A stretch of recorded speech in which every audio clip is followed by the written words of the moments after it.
प्रेक्षकांनो, आजच्या रिव्ह्यूमध्ये सुरुवातीला आपण असं पाहणार आहोत. रम्याने आता पार्थ आणि काव्याचं बोलणं ऐकलेलं असतं की त्या दोघांचाही डिवोर्स होणार आहे.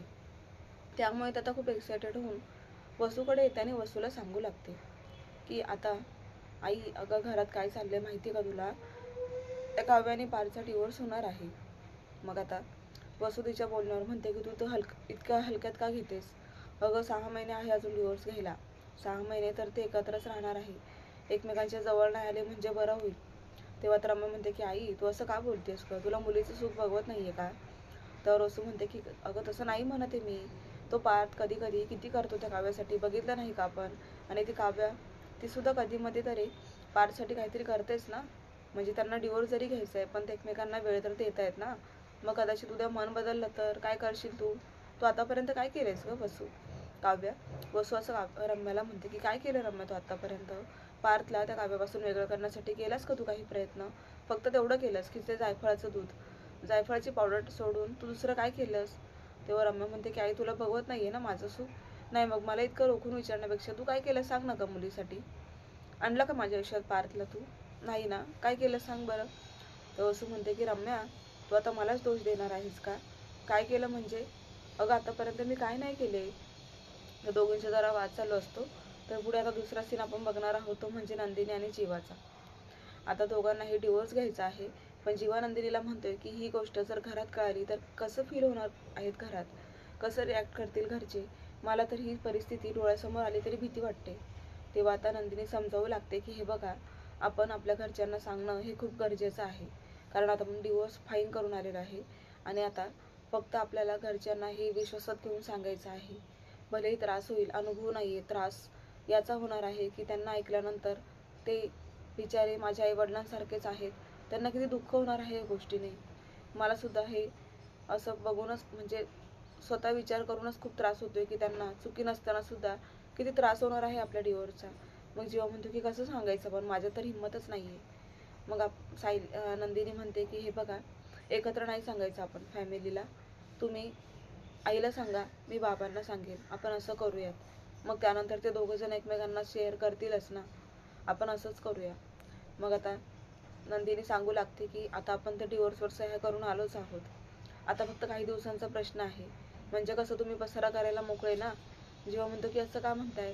तर नंदिनी म्हणते की नाही म्हणजे उद्या तुम्ही पसारा कराल पण मी नसेल ना तुम्हाला ओरडायला. तुमच्या मनाचं राज्य असेल. तुम्ही कितीही पसारा करा, तुमचा पसारा कोणीही नसेल आवरायला. लगेच आता जीवा म्हणतो की पण आनंद त्यात आहे जेव्हा मी पसारा करेल आणि हक्काने इथे आवरायला एक माणूस माझ्यासोबत असेल. मग नंदिनी सुद्धा आता जीवाकडे पाहू लागते. तो कदाचित तिला थांबण्यासाठी रिक्वेस्ट करत असतो पण नंदिनी त्याचं कोणतंच बोलणं तिच्या मनावर घेत नाही. कारण तिला फक्त एवढंच माहिती की आता डिवोर्स फाईन झालेला आहे आणि आमचा डिवोर्स पक्का आहे. मला आता लवकरात लवकर इथून सुटायचं आहे असंच तिच्या मनात विचार चाललेला असतो. फक्त अजून घरच्यांना काहीही माहिती नाहीये. त्याचा तिला त्रास होतोय की तेही माझ्या आईवडिलांसारखेच आहे, जीवाचे आईवडील. आणि आता ह्या गोष्टींमुळे ते किती टेन्शन घेतील, घरातलं वातावरण कसं बिघडेल ना, याचा नंदिनी सुद्धा विचार करते कुठेतरी. तर सेम आता पार्थ आणि काव्या दोघंही बोलत असतात की काव्या आता पार्थला म्हणत असते की तुम्ही किती डिसेंट आहात ना. तुमचं तर मला काही समजतच नाही. कारण आज पार्थ वेगळ्याच मूडमध्ये असतो. तो म्हणतो की आज खूप हलकं वाटतंय कारण आपण डिवोर्स साईन करून आलो ना. आता फक्त एकाच गोष्टीची भीती येते, म्हणजे घरच्यांना विश्वासात घेऊन हे सांगणं. पण तेवढी हिंमत नाहीये माझ्यात. मला खूप भीती वाटते की आई आणि बाबा कसं रिॲक्ट होतील.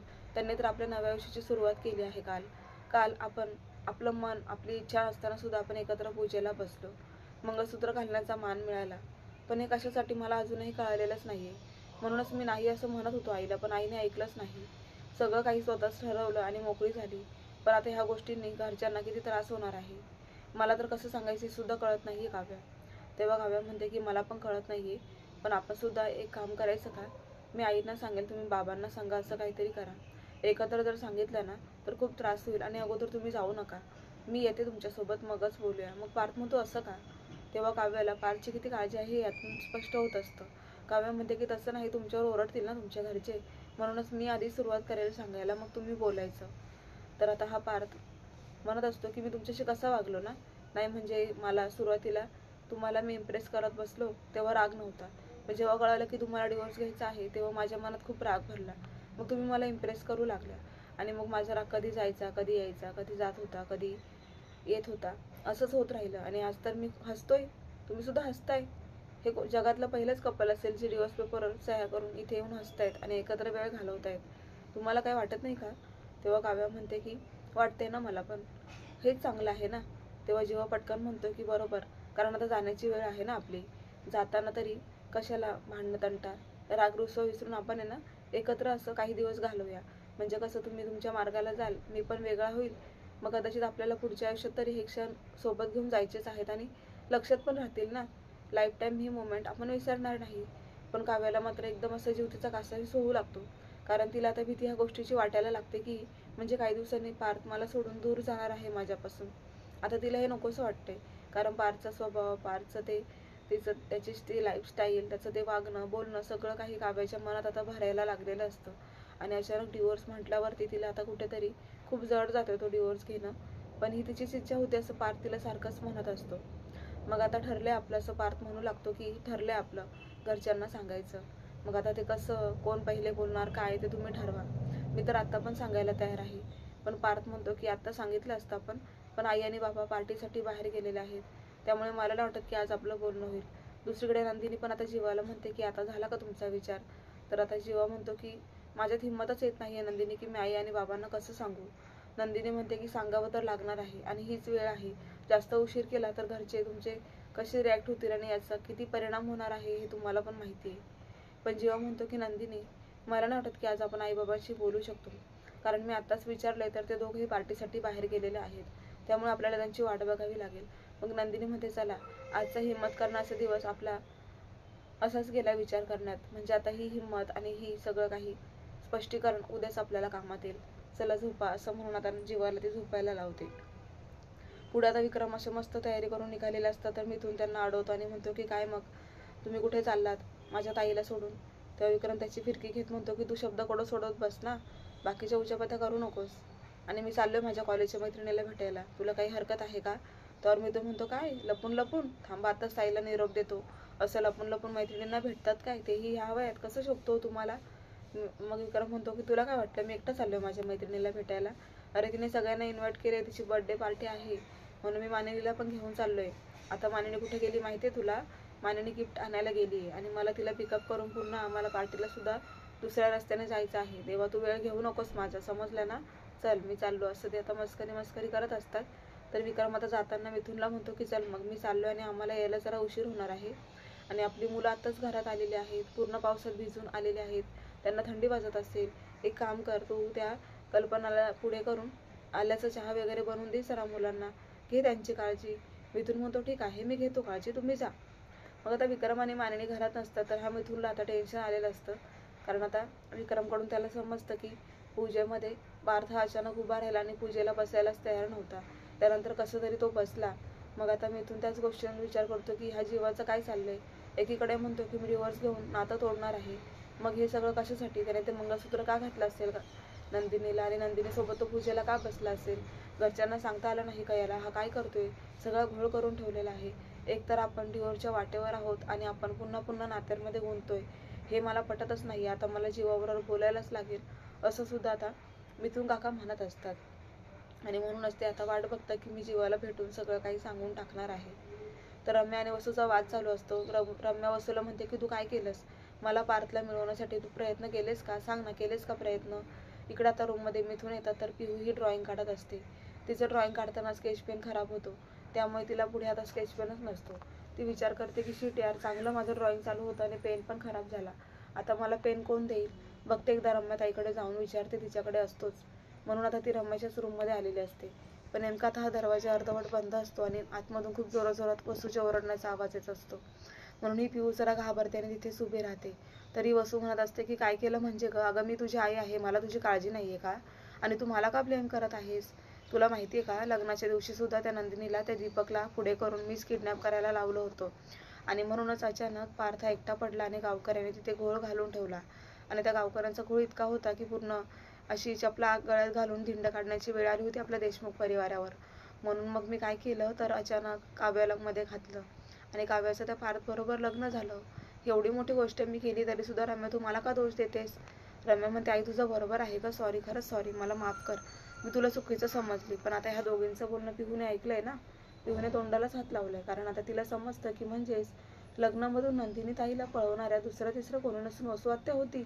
त्या दीपक अंकलला वसू आत्याने पुढे केलं होतं आणि म्हणूनच नंदिनीला किडनॅप केल्यामुळे वेळेवर काव्याला पार्थ दादाबरोबर लग्न करावं लागलं. म्हणजे काव्यताईचं जीवादादावर प्रेम होतं, पण अचानक काव्याचं लग्न हे पार्थदादाबरोबर झालंय. हे सगळं आता ही पिहू तिच्या डोक्यामध्ये भरून घेते. तिला सगळं आठवत असतं लग्नाचा तो सीन, कारण तिने काव्याने जीवाला एकत्र सुद्धा पाहिलेलं असतं लग्नाच्याच दिवशी. त्यामुळे आता ती खूपच घाबरते आणि ती म्हणते की बापरे, वसू आत्याने हे सगळं केलंय, मी आता सांगून देणार, मी नाही ठेवणार मनात, असं ती म्हणते. आणि रडत रडत ती तिथून जाणार असते. त्याच वेळेला तिच्या हातातून फ्लॉवर पॉट खाली पडतो आणि तो फ्लॉवर पॉट पडल्यामुळे इकडे वसू लगेच आता बाहेर येऊ लागते. तर आता कसा बसा जीव मुठीत धरून पिहू पळूनच तिच्या रूममध्ये निघून जाते. इकडे वसू आणि रम्या बाहेर येऊन इकडे तिकडे पाहू लागतात, पण रम्या म्हणते की आई कोणीच नाहीये. मग आता वसू म्हणते की फ्लॉवर पॉट कसं काय पडलं, म्हणजे आपलं चोरून कोणीतरी बोलणं ऐकत होतं का. रम्या म्हणते कसं आई शक्य आहे, अगं आपल्या रूममध्ये कोण येणार आहे आता, असंही घरात आहे तरी कोण, दिसतंय का कोणी तुला घरात. पण वसू आत्या म्हणतात की नाही रम्या, हे फ्लॉवर पॉट खूप जड आहे, ते हवेने पडण्यासारखं पण नाहीये, ते इतक्या वरतून कसं काय पडलंय, ते धक्का लागल्यावरच पडतं. पण रम्या म्हणते की आई पण आपल्याला दिसलं असतं ना, आपण लगेच तर बाहेर आलो. वसू म्हणते तेच ना, कोणी नव्हतं ना गं, मला तर खूपच भीती वाटते गं रम्या. एकतर मी सगळं काही स्पष्ट बोलली आणि कोणी ऐकलं असेल तर आता ही पिहू पार्थच्या रूममध्ये जाते आणि पार्थला म्हणत असते की मी आत्ता काहीतरी बोलणं ऐकलं, तुमचं लग्न काव्य दिदीबरोबर, असं ती काहीतरी सांगत असते. पण पूर्ण ती सांगत नाही, कारण ती मेन म्हणजे मुळात घाबरलीच खूप आहे ती. आणि ती आता पळून जाते. तर ती आता इकडे जीवाच्याही रूममध्ये येते, कारण पार्थबरोबर तिचं व्यवस्थित बोलणं झालेलं नसतं. म्हणून आता ती नंदिनीकडे येते आणि नंदिनीला पण सेम तेच सांगायला लागते की तुमच्या लग्नाच्या दिवशी तुम्ही किडनॅप झाला होतात. आणि त्याच्यामागे असं काहीतरी ती बोलते आणि नंदिनीने तुटक तुटक समजलेलं असतं की ही काहीतरी किडनॅपिंगचा माझ्या लग्नाच्या दिवसाचा विषय बोलते. नक्कीच पिहूला काहीतरी समजलंय का, पिहूला सत्य माहीत आहे का याच्या मागचं, असं नंदिनी आता पिहूला विचारते. पण पिहू जरा घाबरतेने तिच्या रूममध्ये पळून जाते. त्यामुळे नंदिनीला सगळं अर्धवट समजलेलं असतं. इकडे आता वसू आत्या आणि रम्या बसलेल्या असतात. तर वसू आत्या रम्याला म्हणतात की अगं माझा ना उजळवाळा खूपच फडफडतोय, काय होणार आहे आज अशुभ, मला असं वाटतं की आपल्या दोघींचं बोलणं कोणीतरी ऐकलंय का, ते फ्लॉवर पॉट कसं काय पडलं होतं खाली. रम्या अगं बोल काहीतरी, मला खूप भीती वाटते की ह्या घरात माझं भांडं तर फुटणार नाही ना. त्यावर रम्या म्हणते की आई असं काही पण बोलू नको गं, पॉझिटिव्ह बोल ना काही, कोण ऐकणार आहे आपलं बोलणं, काका आणि मामा तर घरात पण नव्हते, मामी, तर मग कसं काय शक्य हे. तेव्हा सुद्धा आता वसू म्हणते की नाही रम्या, मला आता खूपच माझा जीव कासावीस होतोय, त्यामुळे मला काहीच समजत नाही की काय. तेव्हा रम्या म्हणते की आई जाऊ दे, मी जाऊन बघते खाली काय परिस्थिती आहे ते. तेव्हा आता पिहू रडत असते आणि रम्या तिला बघून आता काय करणार आहे ते आपण पुढच्या भागात पाहणार आहोत प्रेक्षकांनो.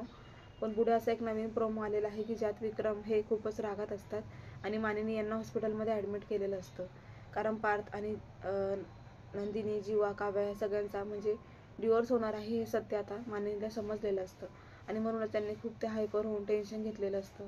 तर आता विक्रम म्हणतात की अरे राग रुसवे प्रत्येकाच्या आयुष्यात येतात, म्हणून नातं निभावायचं सोडून कोणी कोर्टाची पायरी चढतं का.